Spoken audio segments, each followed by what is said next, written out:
ആരോഗ്യം അമൂല്യം.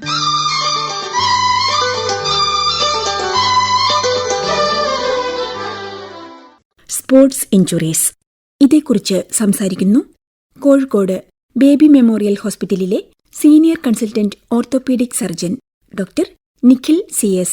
കാൽമുട്ടിനുണ്ടാകുന്ന സ്പോർട്സ് ഇഞ്ചുറീസിനെ കുറിച്ചാണ് ഇന്ന് ഞാൻ സംസാരിക്കാൻ ഉദ്ദേശിക്കുന്നത്.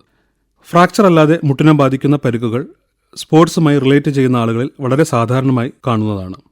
കൂടുതലായിട്ടും സ്പോർട്സ് ആക്ടിവിറ്റി ചെയ്യുന്ന ആളുകളിലാണ് കാണുന്നതെങ്കിലും അല്ലാത്ത ആളുകളിലും ഇങ്ങനെയുള്ള പരിക്കുകൾ കാണാറുണ്ട്.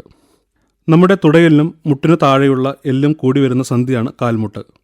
കാൽമുട്ടിൽ ഈ പറഞ്ഞ രീതിയിൽ 2 അസ്ഥികൾക്കിടയിലായി പ്രധാനമായും 4 ലിഗമെൻ്റാണ് ഉള്ളത്. അതുകൂടാതെ 2 വാഷറുകളും അഥവാ മിനിസ്കസ് സ്ഥിതി ചെയ്യുന്നു. കാൽമുട്ടിൻ്റെ ഉൾവശത്തായിട്ടുള്ള മീഡിയൽ കൊളാറ്ററൽ ലിഗമെന്റ് MCL, പുറം വശത്തായിട്ടുള്ള LCL, മുട്ടിൻ്റെ സന്ധികളുടെ ഉള്ളിലായിട്ടുള്ള ACL, PCL എന്നിവയാണ് ഈ 4 ലിഗമെൻറ്റുകൾ. മുട്ടിൻ്റെ സ്റ്റെബിലിറ്റിക്കും മുട്ട് തെറ്റാതെ ഇരിക്കുന്നതിനും പ്രധാന പങ്കാണ് ഈ ഓരോ ലിഗമെൻറ്റും വഹിക്കുന്നത്. 2 വാഷറുകൾ മിനിസ്കസ് എന്നാണ് ഇതിന് പറയുന്നത്. ഇത് സന്ധികളുടെ ഇടയിലായി ഒന്ന് ഇന്നർ സൈഡിലും, അതായത് മീഡിയൽ മിനിസ്കസ്, ഒന്ന് ഔട്ടർ സൈഡിലും ലാറ്ററൽ മിനിസ്കസ്. അതൊരു ഷോക്ക് അബ്സോർബർ പോലെ പ്രവർത്തിക്കുന്നു. മുട്ടിലുണ്ടാകുന്ന പരിക്കുകളിൽ ഇതിൽ ഏത് ഭാഗത്തെ വേണമെങ്കിലും ബാധിക്കാവുന്നതാണ്. ലിഗമെൻറ്റിനുണ്ടാകുന്ന പരിക്കുകളെ നമുക്ക് 3 ഗ്രേഡുകളായി തരംതിരിക്കാവുന്നതാണ്. ഗ്രേഡ് 1 എന്നത് സാധാരണയായി നമ്മൾ ഉളുക്ക് എന്ന് പറയാറുള്ളതാണ്. ലിഗമെൻറ്റ് വലിഞ്ഞു പോകുന്നതിൻ്റെ ഫലമായി ഉണ്ടാകുന്ന ലിഗമെൻറ്റിനുണ്ടാകുന്ന സ്ട്രെയിനാണ് ഈ ഗ്രേഡ് 1 ഇഞ്ചുറീസ്. ഈ 4 ലിഗമെൻറ്റിനും ലിഗമെൻറ്റ് സ്ട്രെയിൻസ് ഉണ്ടാകാറുണ്ടെങ്കിലും ഉൾവശത്തുള്ള MCLനെയാണ് ഇത് കൂടുതലായി ബാധിക്കാറുള്ളത്. ഇനി നേരെ ഗ്രേഡ് 3 ഇഞ്ചുറിയെ പറ്റി പറയാം. അതായത് ഇത്തരത്തിലുള്ള ഇഞ്ചുറിയിൽ ലിഗമെൻറ്റ് വലിഞ്ഞ് പൂർണ്ണമായി പൊട്ടുന്ന അവസ്ഥയാണ്. മുട്ടിൻ്റെ ഉൾവശത്തുള്ള ACL എന്ന ലിഗമെൻറ്റിനെയാണ് ഇത് കൂടുതലായും ബാധിക്കാറുള്ളത്.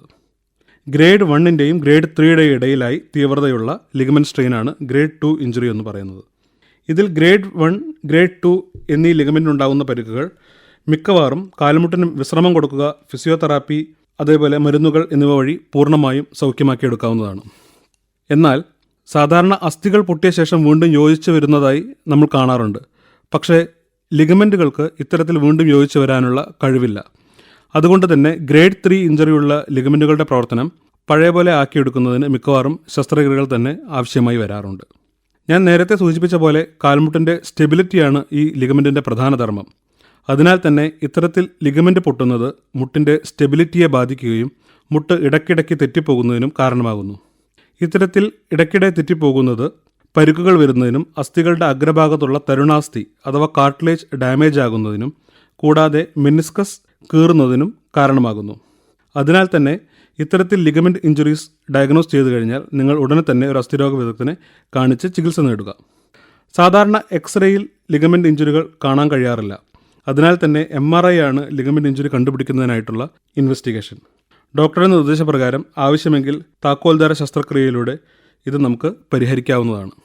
ലിഗമെൻറ്റിനുണ്ടാകുന്ന പരിക്കുകൾ പോലെ തന്നെ പ്രധാനമാണ് മുട്ടിൻ്റെ ഉള്ളിലുള്ള വാഷർ അഥവാ മെനിസ്കസിനുണ്ടാകുന്ന പരിക്കുകൾ.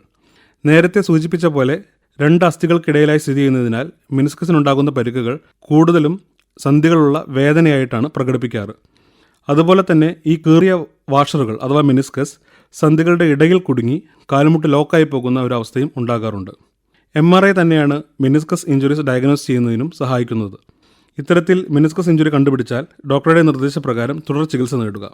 ചെറിയ കീറലുകൾ തനിയെ ഉണങ്ങുന്നതാണെങ്കിലും ലോക്കിംഗ് പോലെയുള്ള അവസ്ഥയിലേക്ക് നയിക്കുന്ന മെനിസ്കൽ ഇഞ്ചുറീസ് സാധാരണ താക്കോൽദാര ശസ്ത്രക്രിയയിലൂടെ പരിഹരിക്കേണ്ടതാണ്.